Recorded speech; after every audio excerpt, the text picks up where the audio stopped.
I'm here once again demonstrating on the Roland C-30 harpsichord, digital harpsichord, to demonstrate once again the Meantone tuning system that's pre-programmed into the instrument. You've got some other tuning systems, including Modern Temperament, which is also known as Equal Temperament on here. But I dwell on the Meantone because it's probably the most different from modern sounding music that you can hear. And it's not very often, unless you actually see live Baroque music, that you'll usually hear it. It was very popular, especially in France. And I've spoken before about how the lute was the most popular instrument of the 17th century. And in this case, both these pieces are both written on the same theme, and they're both in dedication to a lute player. In the year 1652 in Paris, there was a lutenist by the name of Charles Fleury, the Sieur de Blanchrocher, known as Monsiuer Blanchrocher, and one day at court, he fell down a flight of stairs and died at court. And at the time, so far as we know, we found 4 pieces that were written in memory and dedicated to that particular lute player. He himself was not a composer, he was just a performer, but he knew a lot of composers, and 4 of them wrote pieces in memory of him. 2 of those pieces were written by keyboardists. One was by a gentleman by the name of Johann Jakob Froberger, who was from the Austrian court and was visiting in Paris at the time to learn the new musical styles, and Blanchrocher was one of his friends, and Blanchrocher actually died in his arms. He was a student of Girolamo Frescobaldi, and so he came not from a French tradition, but from a wild Italian tradition of lots of chromaticism and dissonance in the music. The other piece is also in dedication to Blanchrocher, and that's written by a contemporary French composer by the name of Louis Couperin, who also knew him and wrote this. And they have different feelings. I'm not going to play all of the first Tombeau by Froberger, mainly because it's very popular to play on guitar, actually, too. There's lots of guitar versions of it, so there's lots of performances available out there. And you'll hear why, because it's written in the lute style, lots of broken chords. You can imagine as though it were being strummed by a stringed instrument. But the one thing that's interesting about it, it's very mournful, almost like a lament. And it's got this falling figure in the music that stumbles down. And you can imagine poor Blanchrocher falling down the stairs. Even the way it starts off, it's just mournful as all get out with this.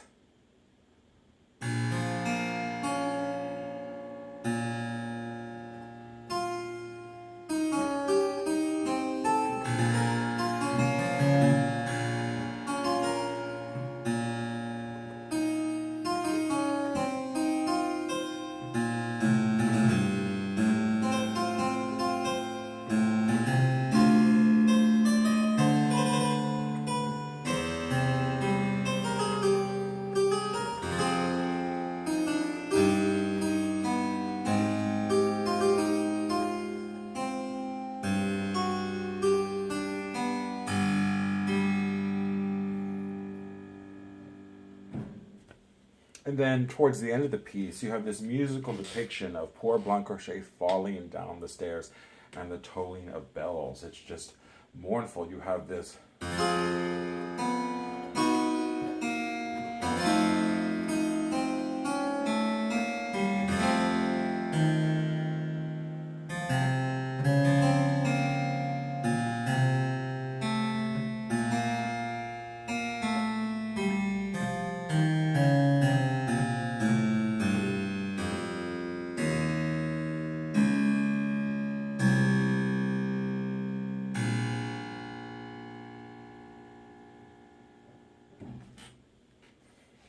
And in that piece, especially towards the end, you could hear a lot of the dissonances that were in there, which were made to really utilize the sounds of the Meantone tuning, especially with that with the E flat and the A and the G sharp, because it was mournful. The piece is mournful. It's meant to evoke those sounds like a hound baying. You'll hear a little bit of that here, but it's more isolated here in this piece. This is one of my favorite pieces. It's so beautiful in my opinion. It's delicate. it's refined, it's restrained, and it's more of a farewell friend kind of piece. It's not as mournful as the last piece. Once again, you have a falling figure that goes down the scale, which may represent Blanchrocher falling down the stairs. But you also have this upward figure that goes up, which is kind of meant to symbolize his spirit ascending into heaven. At least that's how some people interpreted it at the time. So we're going to play this one. And once again, this is also very much in the lute style, in that you have these broken chords. There's not a lot of instruction on how to play this piece. So whenever there's a block of chords, I exaggerate the rolling of the chord because it's meant to be illustrative of a stringed instrument, in which a stringed instrument for the lute you would stagger the notes of the chord for the maximum resonance. So this is the Tombeau de Monsiuer de Blanchrocher. So this is in dedication to Monsiuer de Blanchrocher by Louis Couperin.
So once again, you have that falling figure going through the piece with a stumble to it.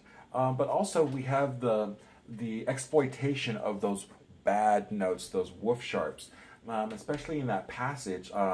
Right here, you'll hear that. And I held that for an extra little bit so you could hear that sound like a hound baying. This part right here where it... And then onto... like bells tolling.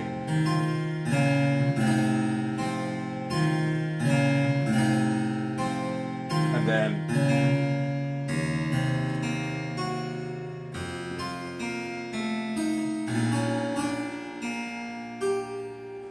yeah, and Couperin used it on purpose because he knew that that particular combination of notes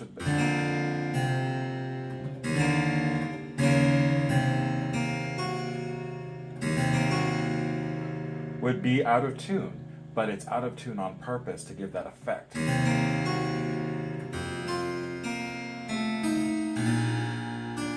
And just to give you an example, I'm going to switch this to equal temperament, and you'll notice that you won't hear that same effect. This is modern tuning, and it's going to sound like this.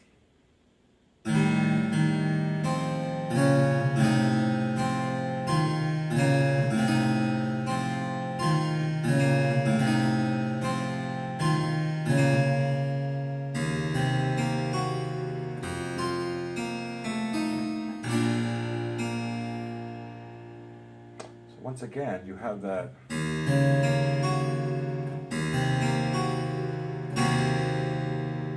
you don't get that same effect as you would in the Meantone. You hear how that wah-wah works with it. And so it was usually a combination of notes that they would stay away from, but in a piece like this, it was used on purpose to give this dramatic effect to the piece. Altogether, though, I think this is a gorgeous piece to play. It's one of my favorites. It's just so melodically beautiful, in my opinion. And it's fun, too. When you play it, you can feel the effect of the keys under your fingers. But I also, the other piece is a Tombeau also. So Tombeau of Monsiuer Blanchrocher, and that's by Froberger. And I invite you to go and hear many of the guitar versions of it, because it's also another gorgeous piece. But both these pieces that were written probably in the same year on an event that occurred in 1652 illustrate the tuning system that was in use at that time, which this instrument wonderfully managed to capture, and you don't actually have to go and tune the instrument like you would on a real harpsichord. So that's one of the benefits that the Roland C-30 has over the acoustic instrument.